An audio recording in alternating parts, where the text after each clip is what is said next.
안녕하세요. 그리는 아이입니다. 저는 처음 그림을 취미로 시작할 때 정보는 너무 많은데 그중 무엇을 해야 될지 막막했어요. 사실 가장 좋은 것은 꾸준히 기초부터 연습해 나가는 것이겠죠. 하지만 제가 그리고 싶은 건 사람이었는데 재미없는 선긋기나 도형부터 한참을 그려야 됐고, 제가 원하는 그림을 언제쯤 그릴 수 있을지, 또 언제쯤 잘 그릴 수 있을지 흥미가 떨어졌었어요. 그런데 이 방법을 처음 알고 그렸을 때 이렇게 멋진 그림이 나와도 되나? 하는 생각을 했거든요. 왜냐면 너무 쉽기 때문이에요. 해보니까 알겠더라고요. 쉽고 멋지게 그리는 길이 있다는 걸요. 많은 분들이 나는 이미 잘 그릴 수 없다고 미리 생각하기 때문에 몇 번 그려보고 포기하는 거예요. 그럼 지금부터 그림을 이제 시작하는 분들도 내가 원하는 것을 멋지고 쉽게 그릴 수 있는 라인 드로잉 하는 방법을 알려드릴게요. 제가 직접 그리면서 중간중간에 노하우나 팁, 자세한 방법들을 알려드릴 거고요. 그리고 왜 그림 초보가 라인 드로잉을 해야 되는지에 대해서도 알려드릴 테니까 영상 끝까지 함께 해주세요. 영상에서는 클립 스튜디오라는 어플을 사용해서 보여드릴게요. 제가 이 프로그램을 사용하는 이유는 PC와 갤럭시 탭, 아이패드 모두 지원을 하고 심플 모드와 스튜디오 모드가 있기 때문인데요. 심플 모드는 프로크리에이트와 유사하게 화면이 간단하면서 꼭 필요한 기능들을 사용할 수 있는 화면이고요. 스튜디오 모드는 포토샵 페인터처럼 많은 기능을 제공하는 화면이에요. 처음 그림을 그릴 때에는 심플 모드가 쉽고 간단하기 때문에 심플 모드로 변환을 하고요. 그 후 라인 드로잉을 할 사진을 불러옵니다. 스토리지에서 불러오기로 하시면 되는데 저는 아이유님을 그려보도록 할게요. 여러분들도 내가 좋아하는 연예인이나 가까운 사람의 사진을 활용해서 그려보세요. 그러면 그림을 훨씬 재밌게 그릴 수 있습니다. 먼저 좌우 반전 기능이 있어서 원하는 방향으로 그릴 수 있고요. 우선 그리기 위해서 레이어를 추가해 주세요. 레이어는 어떤 거냐면 그림을 여러 층으로 쌓아서 다른 층에 영향을 주지 않도록 하는 기능이에요. 그리면서 잠시 후에 왜 레이어를 사용하는지 알려드릴게요. 사진에 있는 레이어를 두 번 눌러서 뜨는 옵션을 보면 투명도를 30에서 50% 정도로 낮춰주세요. 이제 선을 딸 준비가 되었고요. 브러쉬는 왼쪽 연필 모양을 누르면 펜에서 스푼펜을 선택해 주시면 됩니다. 그릴 때 확대를 해서 그리면 더 쉽게 그릴 수 있어요. 그리고 그릴 때 레이어를 잘 선택해 주셔야 되는데요. 사진이 있는 레이어가 아니라 새로 추가한 레이어에 그리셔야 됩니다. 나중에 사진은 지울 것이기 때문에 사진 레이어에 그리면 그림도 사라져요. 그래서 새로 추가한 레이어가 선택됐는지 꼭 확인하고 그려줍니다. 이제 선을 따볼게요. 천천히 여유를 가지고 사진을 따라서 선을 그어주면 되고요. 머리카락 부분은 디테일하게 잔선을 모두 따려고 하지 말고 큰 덩어리를 보고 이어주면 됩니다. 라인 드로잉을 할 때 필압이 없는 펜 툴을 쓰는 분들도 계세요. 타블릿의 장점은 그 무엇보다 필압을 살릴 수 있는 부분이거든요. 그러면 그림의 맛이 좀 더 살아나고요. 조금 낯설더라도 필압을 사용한 펜을 사용하는 게 나중에 실력이 느는데도 도움이 되기 때문에 추천드리겠습니다. 혹시 필압이 사용이 어렵다면 필압이 일정한 밀리펜을 사용해서 그려도 좋아요. 외곽부터 선을 따주고요. 옷도 마찬가지로 그려줍니다. 잔머리와 머리 안쪽의 큰 머릿결들은 선으로 표현을 해주세요. 다 그리려고 하지 말고 큰 흐름을 대표할 수 있는 것들만 이어서 그려주면 됩니다. 후에 얼굴에 눈, 코, 입을 그려주는데 이때 스푼펜을 사용한다면 손에 힘을 빼서 얇은 선으로 그려주세요. 처음엔 필압을 조절하기 어려울 수 있는데요. 이때는 브러쉬 크기를 줄여서 최대 크기를 낮추면 가는 부분에 대해서만 필압을 활용해도 좋습니다.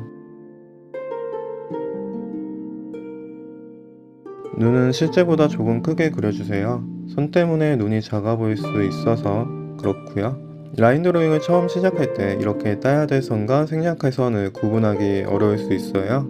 선이 실제 눈동자와 눈의 바깥쪽을 따라 그려지도록 한다고 생각하고 그려주시고요. 눈을 그릴 때 선이 약한 아래쪽은 막지 않아 주시면 됩니다. 코의 경우에도 코끝 둥근 부분을 메인으로 잡고 그리고 콧구멍은 선으로만 간단히 그어주시고 양쪽 콧볼은 아주 살짝 느낌만 잡아주거나 생략해도 좋아요.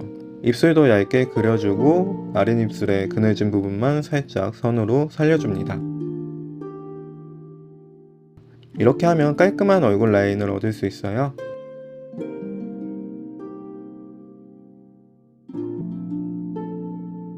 이제 채색을 할게요.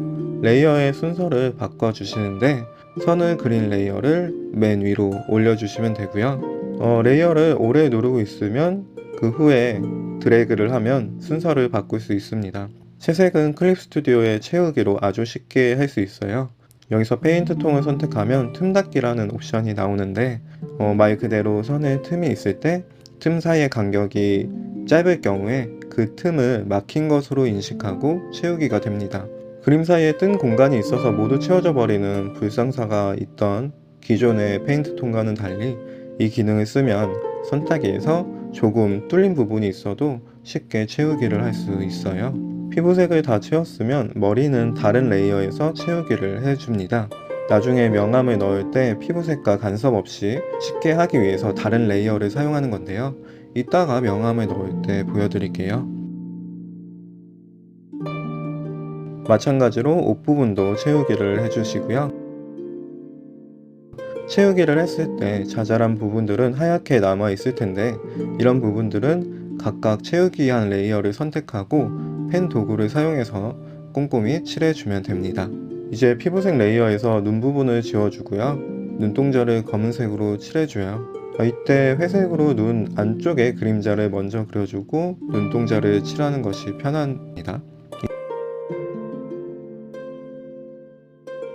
이제 명암을 넣어 볼게요. 붓도구 중에 혼색 원브러쉬를 선택해 주시고요. 그리고 피부 레이어 위에 새 레이어를 만들고 두 번 누르면 뜨는 옵션에서 아래 레이어를 클리핑을 선택해 주세요. 이렇게 하면 아래 레이어에 그림과 색이 있는 곳에만 그려지게 됩니다.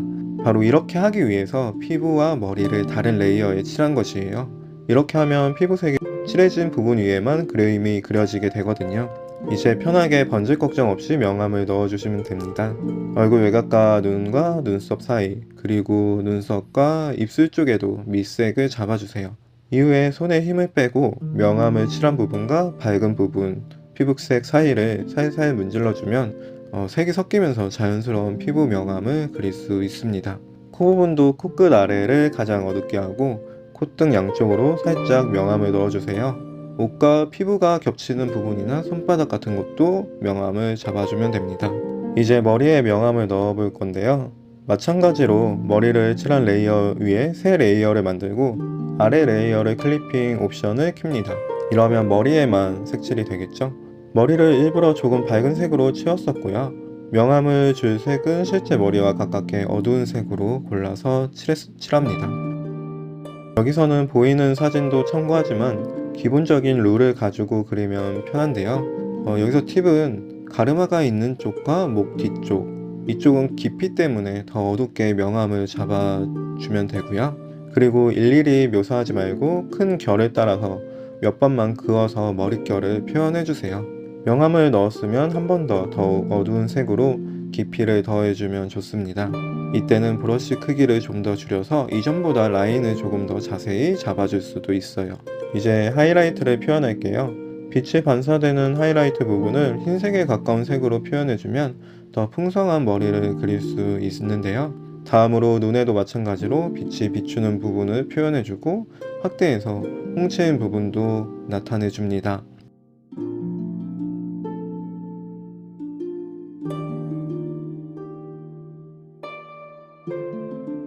눈썹 부분은 단일색으로 채울 수도 있지만 혼색 원브러쉬의 크기를 줄여서 눈썹을 선으로 표현했어요. 선으로 눈썹을 다 채우지 마시고 어느 정도 결이 채워지고 나면 아이브러쉬를 하듯이 진한 색을 나중에 채워주는 것이 좋습니다. 이제 입술을 그려볼 건데요. 원본 사진의 색을 참고해서 입 라인에 따라서 칠해요. 처음 그려보면 입술이 생각보다 두껍다는 것을 느낄 수 있을 거예요. 아래쪽 그림자 잡아둔 곳 근처까지의 두께라고 생각을 하고 칠해주면 됩니다. 그리고 입술은 자세히 보면 크게 세 가지의 색 정도로 표현돼요. 옅은 외곽색이 있고 진한 입술 중간색, 그리고 검은빛이 조금 도는 입술 안쪽이에요. 이렇게 3단계 명암으로 입술을 표현해주면 자연스러운 입술이 됩니다. 마지막으로 입술에도 흰색에 가까운 색으로 하이라이트를 넣어주고요. 이때 입술에 있는 세로주름을 생각하면서 세로 방향으로 넣어주면 더 자연스럽습니다.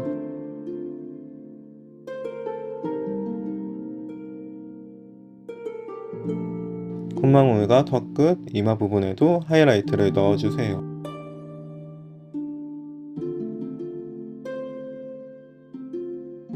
옷 쪽도 명암을 간단히 넣어줄 건데요. 이제 거의 다 되어가요. 그런데 코나 턱 부분에 선이 진해서 조금 거슬리네요. 이 부분에 대한 팁을 알려드릴게요. 가장 위에 있는 선 레이어 위에 새 레이어를 만들고 아래 레이어로 클리핑을 켜주세요. 이렇게 하면 선이 그어진 부분에만 색이 칠해지는데요. 피부색보다 좀 더 진한 색을 고르고 선을 따라서 칠해주면 선색을 피부와 자연스러운 색으로 바꿀 수가 있습니다. 턱과 코를 해주고요. 손도 해주고 귀와 눈썹 라인 잡은 부분도 색을 바꿔주세요. 여기까지 하면 완성입니다. 이제 제가 생각하는 라인 드로잉이 필요한 이유에 대해 말씀드릴 건데요. 트레이싱을 하니까 내 실력이 아니라는 생각이 들 수도 있어요.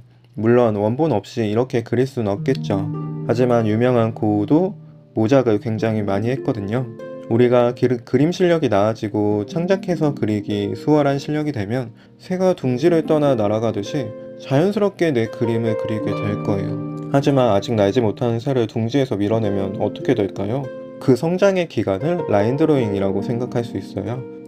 그리고 보셨던 과정에서처럼 기본적인 툴과 브러쉬 사용법, 그리고 선의 강약에 대한 표현과 생략할 부분에 대한 감을 익힐 수 있고 채색과 명암을 직접 넣어보는 과정 자체가 그림 실력에 엄청난 도움이 돼요. 저는 재미있어야 몰입을 하는 사람이기 때문에 제가 그린 그림이 저도 보기 싫으면 그림에 대한 흥미가 떨어지더라고요. 그런데 라인 드로잉은 그 결과물도 훨씬 보기 좋게 나오니까 그림을 계속 그릴 수 있고 실력을 키울 수 있었던 것 같아요. 이렇게 초보도 멋지게 그릴 수 있는 방법, 라인 드로잉에 대해 알려드렸는데요. 쉬운 것부터 시작해서 행복하고 재밌게 즐겁게 그림을 그려 나간다면 여러분의 그림 실력이 아주 많이 향상되어 있을 거예요. 앞으로도 유용한 드로잉 영상을 계속 공유 드릴 테니까요. 오늘 영상이 마음에 드셨다면 좋아요, 구독 눌러주시고 다음 영상에서 또 뵙겠습니다. 감사합니다.